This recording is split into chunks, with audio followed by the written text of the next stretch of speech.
श्री कृष्ण गोविंद हरि मुरारी, हे नाथ नारायण वासुदेव।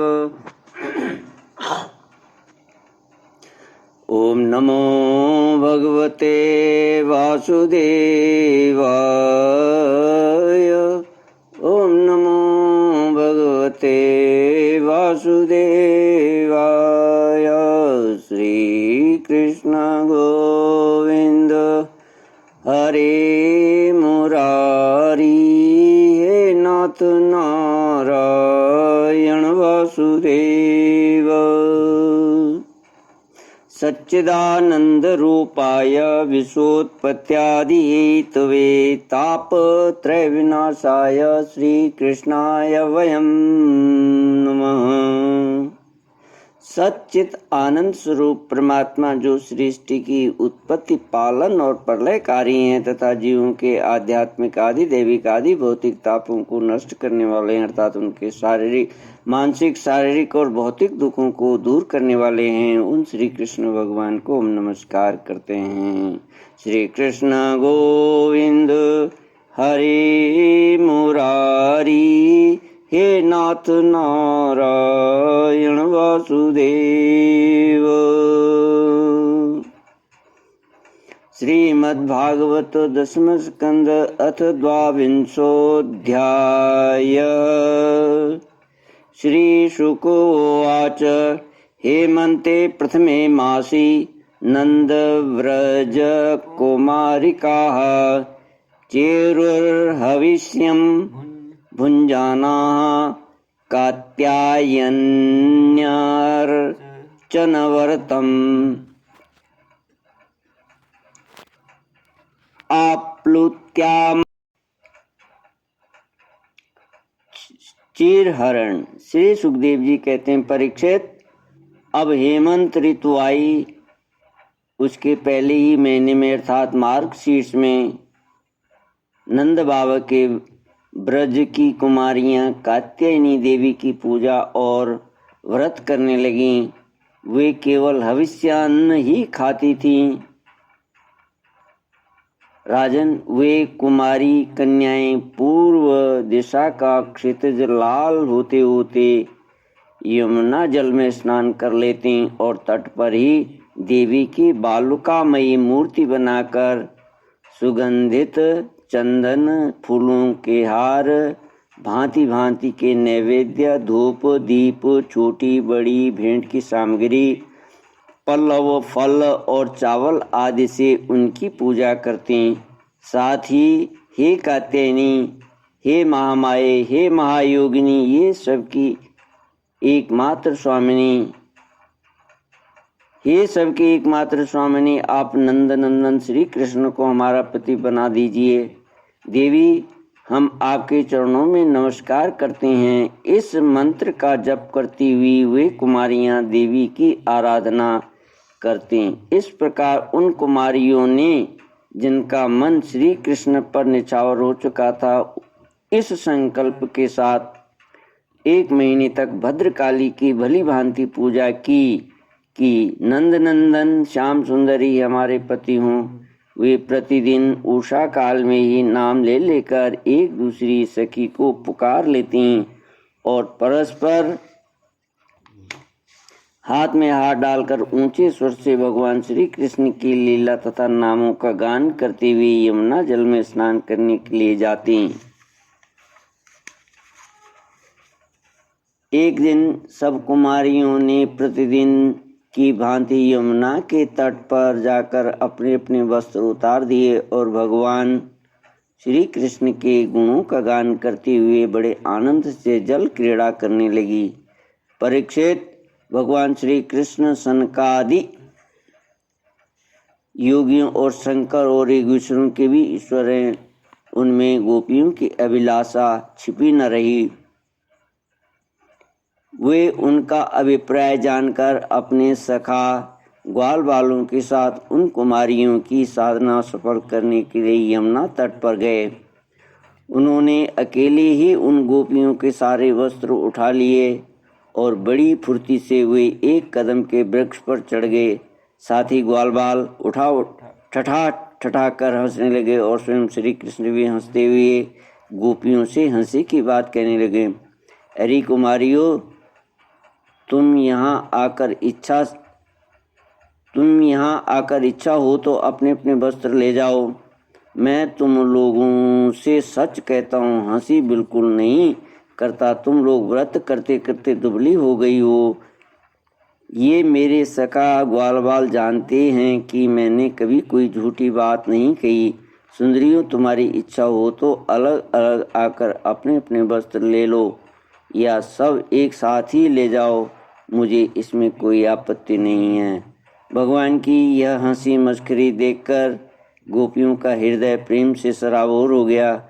वे तनिक सकुचाकर एक दूसरे की ओर देखने और मुस्कुराने लगी। जल से बाहर नहीं निकली।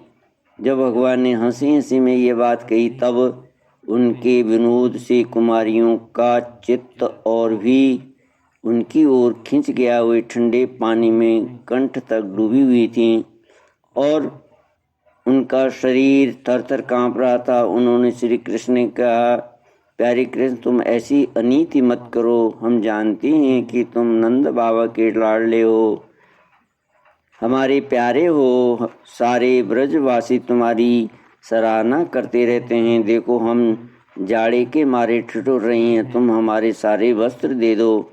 प्यारे श्याम सुंदर, हम तुम्हारी दासी हैं। तुम जो कुछ कहोगे उसे हम करने को तैयार हैं। तुम तो धर्म का मर्म भली भांति जानते हो। हमें कष्ट मत दो, हमारे वस्त्र हमें दे दो, नहीं तो हम जाकर नंद बाबा से कह देंगी। श्री कृष्ण गोविंद हरे मुरारी, हे नाथ नारायण वासुदेव। श्री भगवानुवाच, भवत्यो यदि मे दास्यो मयोक्तं वा करिष्यथ, अत्रागत्य स्ववासांसि प्रतीच्छन्तु शुचिस्मिताः। ततो जलाशयात् सर्वा दारिका शीतवेपिताः, पाणिभ्यां योनिमाच्छाद्य प्रोक्तेरुशीतकर्षिताः। श्री भगवान ने कहा, कुमारियों, तुम्हारी मुस्कान पवित्रता और प्रेम से भरी है। देखो, जब तुम अपने को मेरी दासी स्वीकार करती हो और मेरी आज्ञा का पालन करना चाहती हो तो यहाँ आकर अपने अपने वस्त्र ले लो। परीक्षित, वे कुमारियाँ ठंड से ठिठुर रही थीं, काँप रही थीं। भगवान की ऐसी बात सुनकर वे अपने दोनों हाथों से गुप्त अंगों को छिपाकर यमुना जी से बाहर निकली। उस समय ठंड उन्हें बहुत सी सता रही थी। उनके इस शुद्ध भाव से भगवान बहुत ही प्रसन्न हुए।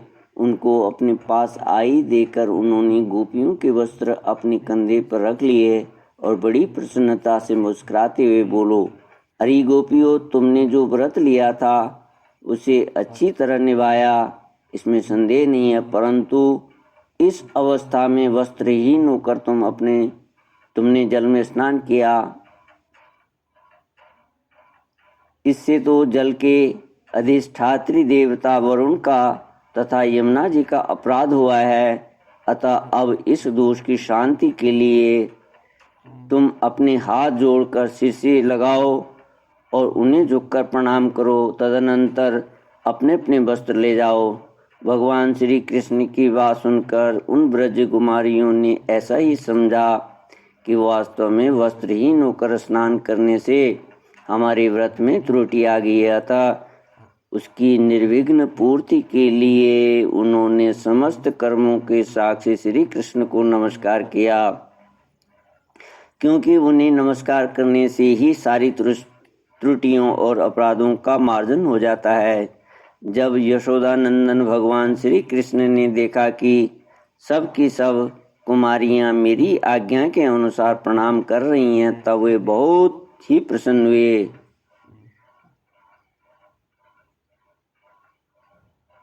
उनके हृदय में करुणा उमड़ आई और उन्होंने उनके वस्त्र दे दिए। प्रिय परीक्षित, श्री कृष्ण ने कुमारियों से छल भरी बातें की, उनका लज्जा संकोच छुड़ाया, हंसी की और उन्हें कठपुतलियों के समान नचाया, यहाँ तक कि उनके वस्त्र तक हर लिए।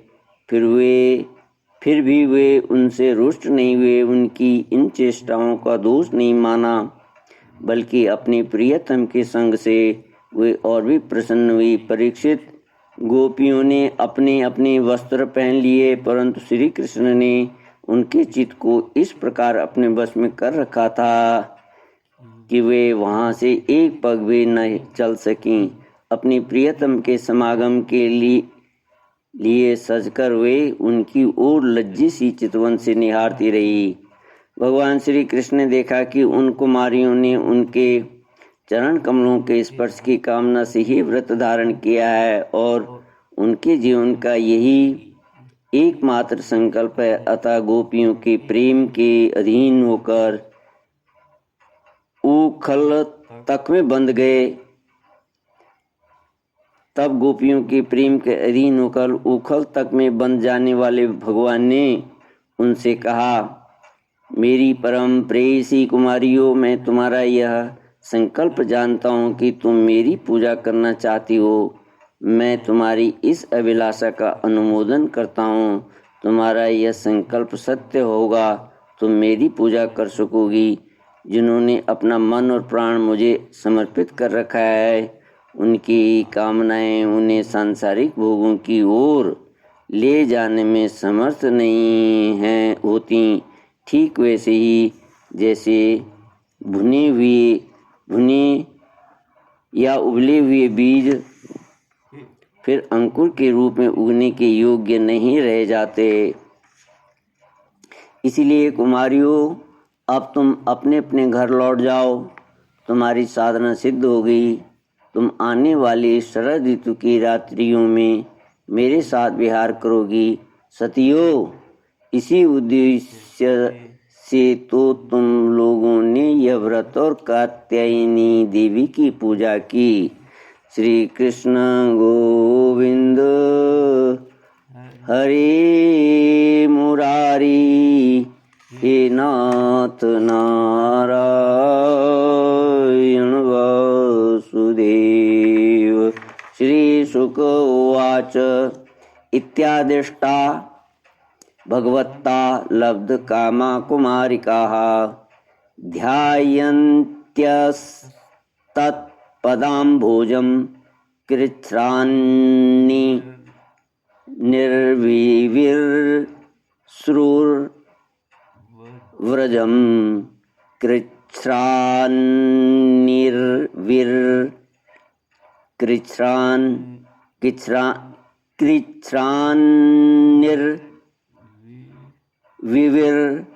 सुरव्रजम।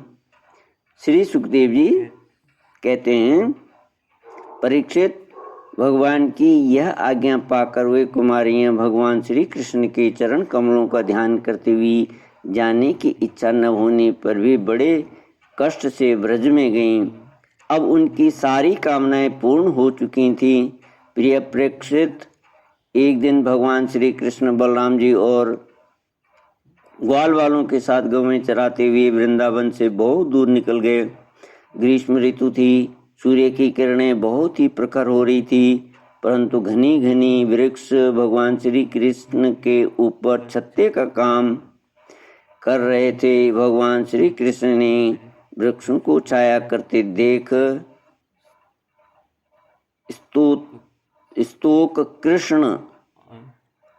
स्तोक कृष्ण, अंशु, श्रीदामा, सुबल, अर्जुन, विशाल, ऋषभ, तेजस्वी, देवप्रस्थ और बरुथप आदि ग्वाल बालों को संबोधित करके कहा, मेरे प्यारे मित्रों, देखो ये वृक्ष कितने भाग्यवान हैं। इनका सारा जीवन केवल दूसरों की भलाई के लिए ही है। ये स्वयं तो हवा के झोंके, वर्षा, धूप और पाला सब कुछ सहते हैं, परंतु हम लोगों की उनसे रक्षा करते हैं। मैं कहता हूँ कि इन्हीं का जीवन सबसे श्रेष्ठ है, क्योंकि इनके द्वारा सब प्राणियों को सहारा मिलता है, उनका जीवन निर्वाह होता है। जैसे किसी सज्जन पुरुष के घर से कोई याचक खाली हाथ नहीं लौटता, वैसे ही इन वृक्षों से भी सभी को कुछ न कुछ मिल ही जाता है। ये अपने पत्ते, फूल, फल, छाया, जड़, छाल, लकड़ी, गंध, गूंद, राख, कोयल, अंकुरों और कोपलों से भी लोगों की कामना पूर्ण करते हैं। मेरे प्यारे मित्रों, संसार में प्राणी तो बहुत हैं, परंतु उनके जीवन की सफलता इतनी में ही है कि जहाँ तक हो सके अपने धन से, विवेक, विचार से, वाणी से और प्राणों से भी ऐसे ही कर्म किए जाएं जिनसे दूसरों की भलाई हो। परीक्षित, दोनों ओर के वृक्ष नई नई कोपलों, गुच्छों, फल, फूलों और पत्तों से लद रहे थे। उनकी डालियां पृथ्वी तक झुकी हुई थीं। इस प्रकार भाषण करते हुए भगवान श्री कृष्ण उन्हीं के बीच से यमुना तट पर निकल आए। राजन, यमुना जी का जल बड़ा ही मधुर, शीतल और स्वच्छ था। उन लोगों ने पहले गौओं को पिलाया और इसके बाद स्वयं भी जी भरकर स्वादु जल का पान किया।